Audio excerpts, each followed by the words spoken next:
Bueno, estamos con Celio Turino, que ha venido desde Brasil en la experiencia en la Secretaría de Cultura, trabajando, instaurando el tema de los puntos de cultura, cultura viva comunitaria. ¿Cómo puedes, digamos, rememorar esa experiencia que fue significativa, digamos, para muchas personas y cómo es que se dio? Sí, sí, Carlos. Eu te digo que se deu a partir de um momento de câmbio político e simbólico em Brasília. No início do século XXI, não? Com a vitória de Lula da Silva. Há que compreender isso. Por quê? Porque pela primeira vez na história de Brasil, uma pessoa com a cara del pueblo, com origem de las lutas del pueblo, ocupava o principal cargo do país, como presidente da República. Acá não hablo do ponto de vista político partidário, mas simbólico, sobretudo. Com isso, a gente passou a acreditar mais em si mesma. A creer más en sí mismo. A creer mais em si mesma, sim, graças. E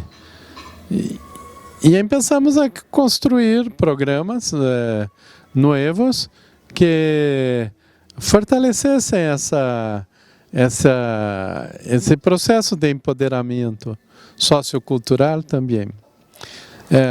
No início, no Ministério da Cultura, pensamos eu não trabalhava ainda no Ministério da Cultura, mas logo no início se pensou em construir edificações em bairros populares, em pequenos municípios. Por sorte, não deu certo. Por quê? Porque era algo muito voltado para a estrutura e não para o fluxo.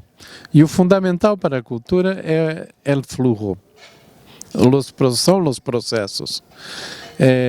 Foi quando o ministro da Cultura na época, Gilberto Gil, me contatou e me invitou para trabalhar como secretário de Cidadania Cultural e repensar um programa de descentralização cultural. Quando cheguei, eu propus que olvidássemos a ideia das construções, que utilizássemos as inversões para construções, que utilizássemos para fortalecer os processos já constituídos nas comunidades. Porque cultura é este processo. E tínhamos muitas comunidades com ações muito criativas, onde em bairros distantes, em pequenos municípios, junto a campesinos, em aldeias indígenas.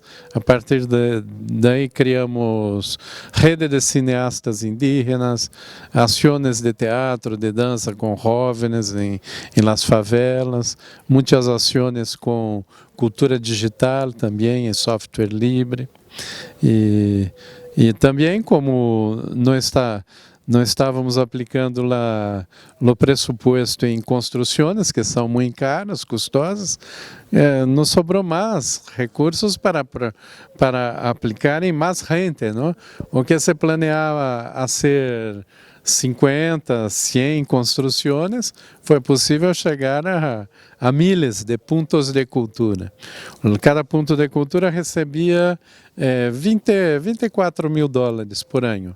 $2.000 por mês, recebia em 2 parcelas, não? Semestrais. Depois anual, porque era mais simples. Mas o que equivalia a $2.000 por mês.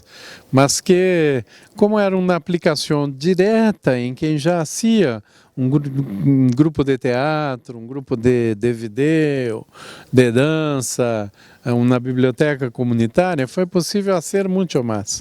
Então, com isso, começamos.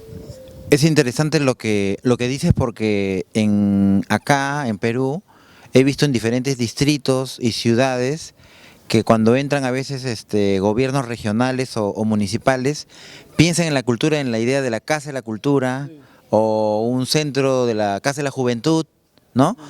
Y creo que es interesante lo que dices porque no se fijan en la estructura o en la dinámica social, sino que tienen una idea preconcebida de que tiene que ser un local de cemento, ¿no?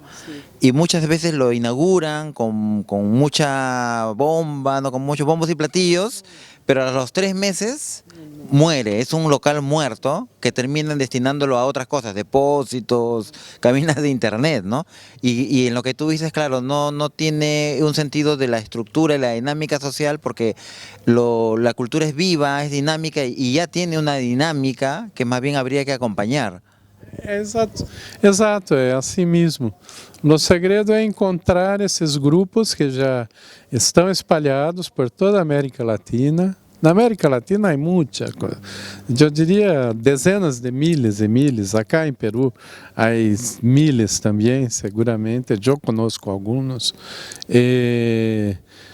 Porque para o Estado é melhor, uma vez que o resultado é mais rápido, mais eficiente.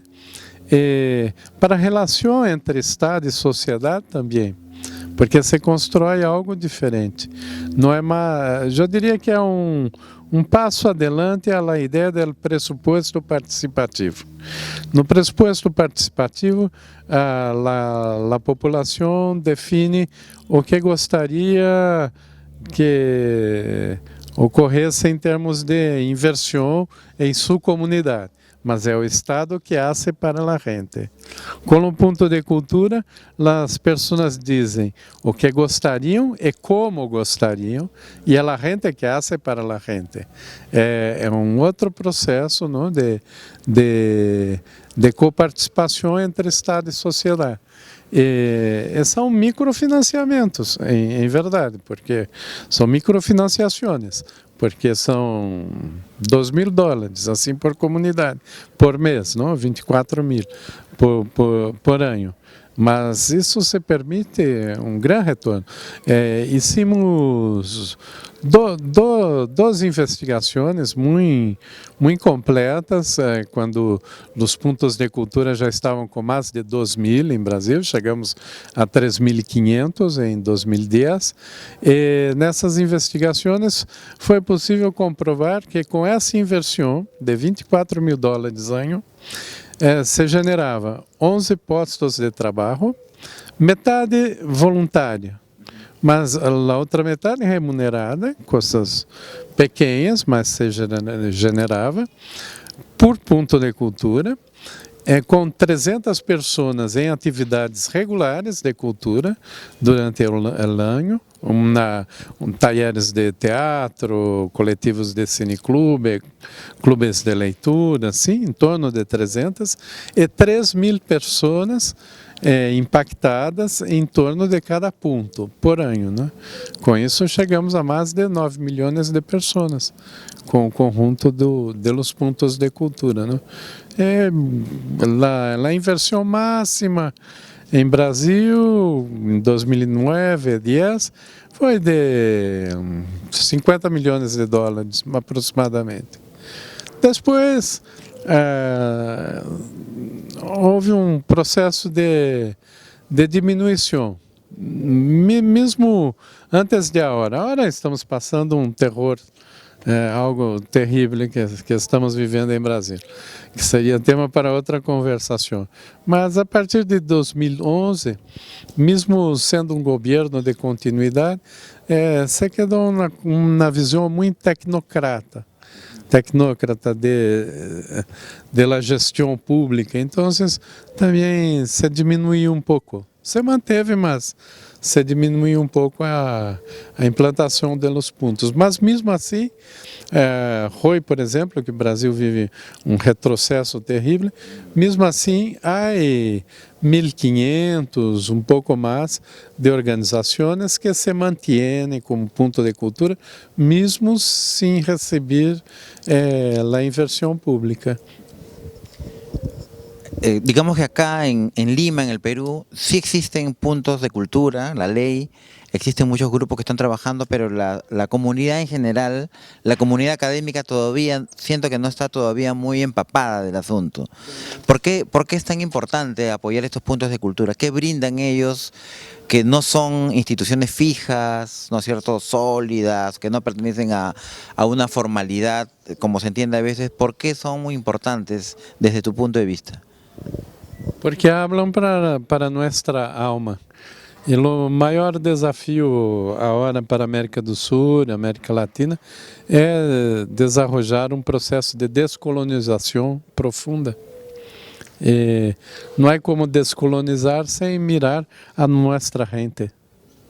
Porque um ponto de cultura é sobretudo uma expressão de nossa gente, como a gente hace, por suas formas, por suas dinâmicas, garantizando sua própria sustentabilidade, por el amor, por el compromisso, por vezes com uma dança popular, comunitária, o que seja. Há muitos. E há que perceber que é necessário, assim.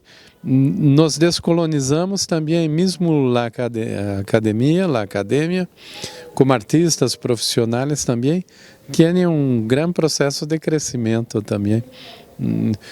Houve um momento que começamos uma ação com os pontos de cultura que chamamos de interações estéticas, que percebemos também. No início, começamos muito com grupos comunitários, não? Que é importante.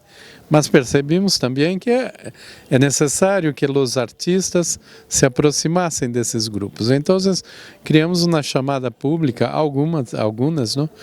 Para mais ou menos 200 interações estéticas entre artistas profissionais e pontos de cultura. Não para o artista levar sua obra e ensinar a gente del ponto.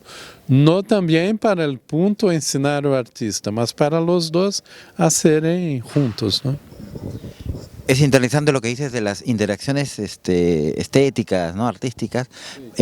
Nosotros somos una escuela que acaba de cumplir 100 años y se fundó mucho en la idea de la academia francesa, ¿no?, la academia del rigor, de la tradición del arte moderno, ¿no?, que está muy ligada al artista con un enfoque individual, ¿no? Y como somos una escuela estatal, vienen estudiantes y profesores de todos los lugares.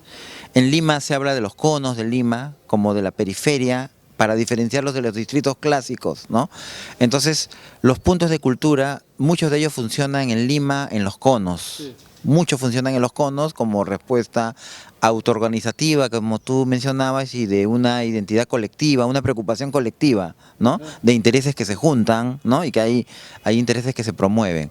Sin embargo, muchos de los artistas o de los estudiantes vienen de esos lugares y no miran lo que a veces sucede, como esta riqueza que puede ser estas fuerzas, digamos, de los puntos de cultura, la cultura viva, ¿no? Y más bien acá en la escuela se adhieren rápidamente a este modelo de artista más individualista, ¿no? Y muchas veces los cursos que tenemos en la escuela como gestión es de una gestión también más dura, quizás, ¿no?, muy institucionalizada, pero que no, quizás no estamos viendo mucho la autogestión, que puede ser un canal más directo para los que vienen acá y que pertenecen además de lugares donde se ve esto. ¿Qué piensas de esa característica, digamos, que tenemos? Digo que mesmo para o processo criativo desses artistas, quanto mais se vincularem às suas comunidades, mais potente e criativa será a sua obra também, não? Por quê? Porque não serão repetidores, porque aí eles terão condições de fazer obras únicas de fato, não? Então, o processo de interação é necessário. E há uma diferença entre a criação individual e coletiva. Não se nega a criação individual, ela também é necessária, há a percepção do artista e tudo mais. Mas quando o artista se quita de suas raízes, ele ele perde força também. Então, há que revincular e creio que através de pontos de cultura, de iniciativas autogestivas e tudo mais, você consegue garantizar, como um fluxo de uma árvore que tem a seiva, não? Que segue de la raiz para a seiva, não? Que segue, que alimenta a árvore, né? Creio que esse é o papel e uma escola como Belas Artes, que eu pude perceber nesses dias que estou com vocês, ela tem todo para fazer essa religação. ¿Qué le podrías decir a las personas en general, a los que estudian arte, a las que enseñan arte, de lo que nos brinda, digamos, la cultura viva como tal, que va como un enfoque más allá de mirar el mundo del arte, que a veces está constituido solamente, a veces se piensa en la galería de arte o en el museo como espacio, que como dices, son espacios muy válidos, pero que de repente en Latinoamérica no serían los únicos, ¿no? ¿Qué se podría decir, digamos, a las personas? Sí, sí, porque eu diria que de todas as habilidades humanas, arte é habilidade, não? Mas de todas as atividades humanas, a mais nobre é a arte. E a mais necessária, sobretudo a hora em que o mundo está dominado por fundamentalismos. A arte é a capacidade, é a habilidade humana que mais nos permite nos transportarmos para outras realidades que não aquela que nós outros vivemos. Nos permite organizar nossas emoções também. Quando se produz arte, se exercita a alteridade, a capacidade que a gente tem de se perceber em lo outro. Nos momentos atuais, se trata muito de fortalecer as identidades. Sim, a identidade é necessária. Sem saber quem eu sou, não tenho como estabelecer um diálogo com o outro.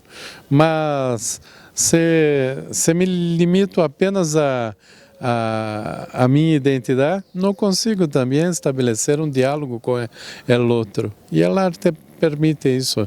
Quando uma pessoa é tocada por uma obra de arte, seja de literatura, de artes visuais, uma música, ela se transpõe para outras realidades, para outros universos, não? E no momento atual é o que mais necessitamos. Muchas gracias.